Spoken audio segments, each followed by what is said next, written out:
We're going to take a little time today to unbox a MicroQ just to familiarize ourselves with what comes with your order.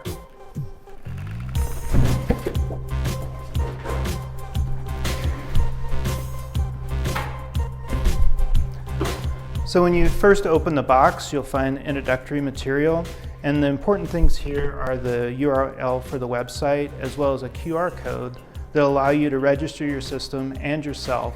The value to you in that is being able to get access to technical support like tutorial videos or further documentation.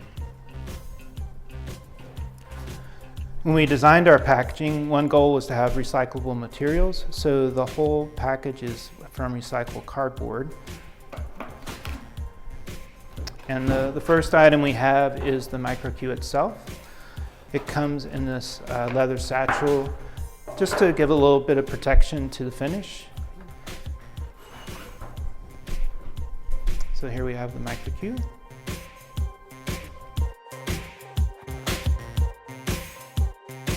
And that's always going to be in your shipment. The rest of these items on this layer are optional items, such as an external battery. And this allows you to extend the life of your battery when you're using your system off the grid.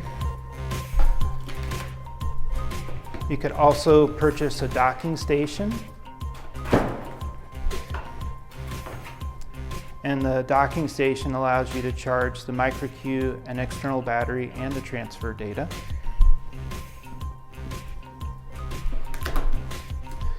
And then when we get to the bottom layer, we have a lot of optional things, but then some standard as well. So you'll always have the power over Ethernet injector, and this allows you to charge your system or just power it and connect it to your network.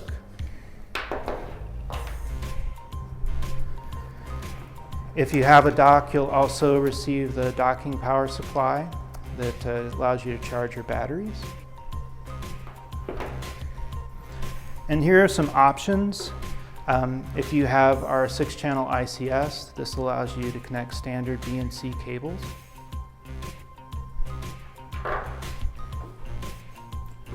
If you have a tachometer, this changes the connector from 2 channels to 2 individual channels. If you've selected CAN FD for your system, this allows you to take it to a standard DB9 connector. And finally, what we have is a SNAV that allows you to do an inertial measurement, and this is an option as well, that connects to your MicroQ with a serial cable. And so there you have all the items that could come with your MicroQ order.